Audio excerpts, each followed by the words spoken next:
Buen día, soy Pedro Espitia y voy a presentar mis propuestas, bueno, mis preguntas de las competencias del reto final. Yo en específico tuve mi evaluación con el profesor Roberto Mora y tuve estas dos preguntas principales. Primero, ¿cómo describir la propuesta de automatización en el sensor de corriente? Ya que el sensor de corriente fue la parte que a mí me tocó, bueno, que mejor dicho, yo desarrollé principalmente. Para explicar el proceso desde el principio, primero tenemos que elegir el por qué se detectó la corriente.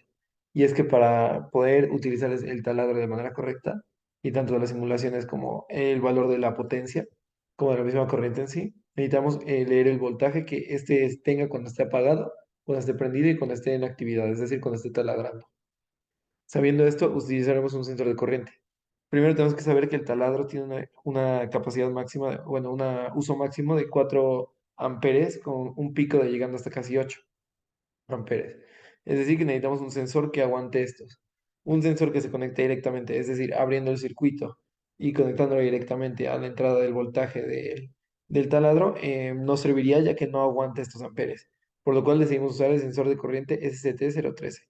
El sensor de corriente tiene la capacidad de aguantar hasta 20 amperes en su detección y es un sensor no invasivo, por lo cual no necesitamos abrir el circuito y mientras lo conectemos y las flechas apunten hacia la conexión de la red, de la electricidad, perdón, ese sensor funcionará. De esta manera que sabemos que este sensor manda directamente valores de corriente, no de voltaje. Por lo tanto, tanto lo que es el PLC como el ESP, es decir, el microcontrolador, no lo pueden leer directamente. Por lo cual nosotros decidimos crear un seguidor de voltaje, lo cual convertirá la señal que genera este sensor en un voltaje que va de rango de 0 a 5 voltios y por lo tanto es legible por el ESP.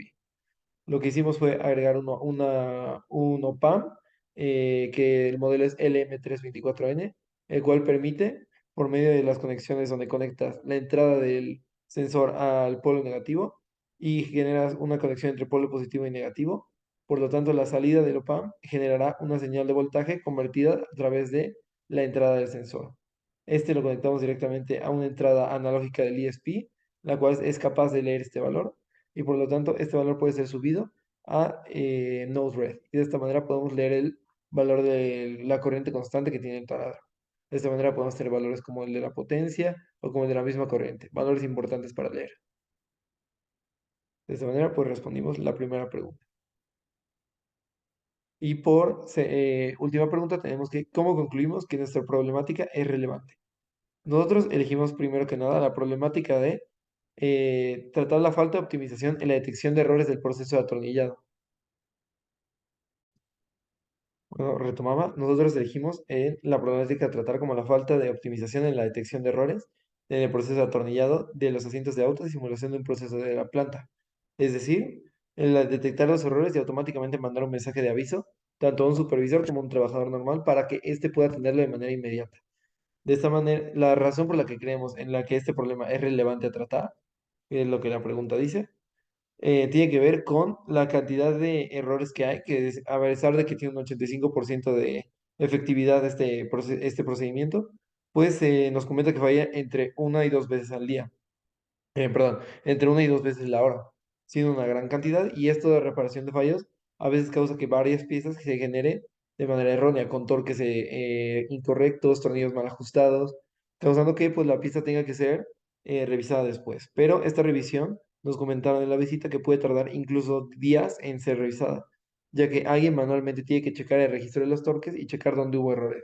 Nuestro sistema de detección y alerta de fallos permitiría que no solo se detecte inmediatamente el error que se tenga, sino que se avise automáticamente a un encargado que pueda reparar automáticamente la pieza. De esta manera reducimos mucho el tiempo en el que se necesita la reparación de una pieza y generamos que haya tanto menos piezas generadas que tengan que ser reparadas en postproducción, como reducir el tiempo de reparación de fallas general de nuestro proceso de atornillado. De esa manera creemos que a pesar de que este proyecto no quizás consiga una gran aceleración del proceso, reduce bastante el tiempo y reduce bastante la reparación de fallas del proceso, generando así un proceso de automatización y que genera una mejora en la empresa. Eso sería todo. Muchas gracias.